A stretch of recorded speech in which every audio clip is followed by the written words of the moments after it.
మన వారాహి సిల్వర్ జ్యువెలరీలో అద్భుతమైన ఆఫర్స్ పొందండి మరియు కారు గెలుచుకునే గొప్ప అవకాశం. బీఆర్ఎస్ నాయకులకు భూభాగోతం తప్పితే మరొకటి కనబడట్లేదు. ప్రతిపక్షంగా వాళ్ళు ప్రజా సమస్యల కంటే కూడా గతంలో వాళ్ళు ఏవైతే భూముల మీద కన్నేసి అధికారం పోవడం వల్ల దక్కించుకోలేకపోయినరో వాటి మీద వాళ్ళకు వల్లమాలిన ప్రేమ మనకు కనబడుతున్నది. ఈరోజు హరీష్ రావు మాట్లాడిన నాదర్గుల్ భూముల విషయంలో తనకు తానే కాంట్రడిక్టరీ అవుతున్నాడు. ఒకవైపు ఏమో ఒక హైకోర్టు ఒక ప్రైవేట్ మిత్రుందని చెప్పి తీర్పు ఇచ్చింది, ఇప్పటికి అది సుప్రీంకోర్టులో పెండింగ్ ఉంది అని అంటున్నాడు. మరొక వైపు ఏమో రైతులను రానివ్వట్లేదు అని చెప్పి తనే చెప్తున్నాడు. ఆ భూమి రైతులదా ప్రైవేట్ మిత్రుందా అనే విషయంలో స్పష్టత లేదు. రెండవది, బీఆర్ఎస్ ప్రభుత్వమే దాన్ని నిషేధిత జాబితాలో పెట్టిన తర్వాత భూభారతిలో ప్రభుత్వ భూమిగా చూయించిన తర్వాత అది ప్రైవేటు వ్యక్తుల ఆధీనంలో ఉంటుందనే ఆరోపణ వెనుక ఉన్న ఆంతర్యం ఏంటి? సో మీరెవరు కొమ్ము కాయడానికి ఈరోజు పొంగిలేటి గారి పేరుని తెర మీదకి తెస్తున్నారు? పొంగిలేటి దగ్గర ఉన్న మీ ఫైల్స్ అవి క్లియర్ కాకపోవడం వల్ల చేస్తున్న బ్లాక్ మెయిల్ అనేది అసెంబ్లీ సాక్షిగానే బట్టబయలైన పరిస్థితి. ఇంకా దాన్ని కొనసాగించడానికి కారణాలు ఏంటి అని అంటే ఇంకా ఆ భూముల మీద ప్రేమలు ఆశలు ఉండడం.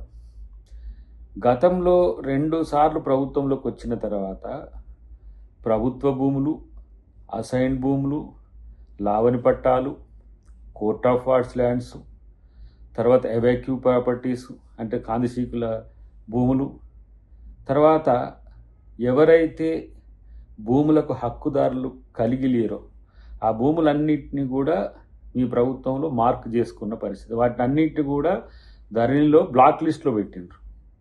వాటిని ఒక్కొక్కటిగా మీరు మీ బినామీలకు అప్పచెప్పే క్రమంలో మీ ప్రభుత్వం పోవడం వల్ల ఆ మిగిలిన భూముల మీద కన్నేసి ఎవరో వాటిని తీసుకుంటుండనే భ్రమతోని అవి ప్రభుత్వంలో ఉన్న పెద్దలకు అంటగట్టడం ద్వారా దాన్ని మళ్ళీ ఏ విధంగా మీ అనుయాయులకు బినామీలకు పొందించే ప్రయత్నం చేస్తున్నారో ప్రభుత్వానికి, ముఖ్యమంత్రి గారికి తెలియని అంశం కాదు. మీకు తెలిసిన భాష భూమే. ఈ 9.5 సంవత్సరాల్లో మీరు పాలించిన 9.5 సంవత్సరాల్లో మీరు హైదరాబాద్ చుట్టుపక్కల ఉన్న భూములన్నిటిని ఏ విధంగా కబ్జా చేసిండ్రో, ఏ విధంగా ఆధీనంలోకి తీసుకుండ్రో వాటన్నిటి మీద రేపు సిబిసిఐడి ఎంక్వైరీలో తేలుతుంది. కాబట్టి అప్పటిదాకా ఉలికేందుకు? ఇప్పుడు హైడ్రా వాళ్ళకు కొంత హడలెత్తిస్తున్న పరిస్థితుల్లో ఈ హైడ్రా ఆఫీసర్ అయిన రంగనాథ్ మీద నువ్వు వెళ్తావా మేము వెళ్ళాలన్నా, నువ్వు వెళ్తావా మేము నువ్వు నీ నిర్ధారణకు వెళ్తున్నావు కదా, వెళ్ళు, ఎవరొద్దంటారు నిన్ను? ప్రభుత్వం ప్రొటెక్టర్గా ఉన్నట్టు ప్రతిపక్షం కూడా ప్రొటెక్టర్గా ఉండొచ్చు. కానీ పోయి ముందే వాళ్ళకి ఏదో చెప్పి మునగాక మూసీకి సంబంధించిన అంశంలో లేకపోతే ఇతరత్ర భూములకు సంబంధించిన మీరు పోయి కొంతమందిని దాంట్లో ఉన్న వాళ్ళను ఏదో రెచ్చగొట్టి అబద్ధాల పేరు మీద చెప్పించేసి ప్రభుత్వం మీద కొన్ని వీడియోలు చేయించి పెట్టించే ప్రయత్నం ఇదంతా కూడా తెలిసిన భాగోతమేనే. కాబట్టి ఇప్పుడు ఈ సంవత్సరం నుంచి చూస్తున్నాం కదా,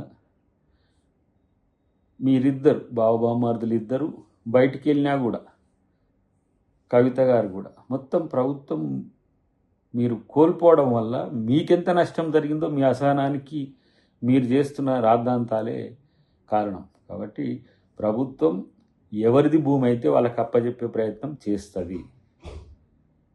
ఉచితంగా ఎవరి భూమిని ప్రభుత్వం తీసుకోదు. ఎవరైనా తీసుకునే ప్రయత్నం చేసినా కూడా దాన్ని కాపాడే ప్రయత్నం ముఖ్యమంత్రి గారు చేస్తారనే విషయం గుర్తుంచుకుంటే మంచిది. మీరు ఈ నక్క వినయాలు, లేనిపోని రాద్ధాంతాలు సృష్టించి ప్రజల్ని లేదంటే ప్రభుత్వాన్ని కన్ఫ్యూజ్ చేయాల్సిన అవసరం లేదని చెప్పి హరీష్ రావు గారికి హితవు.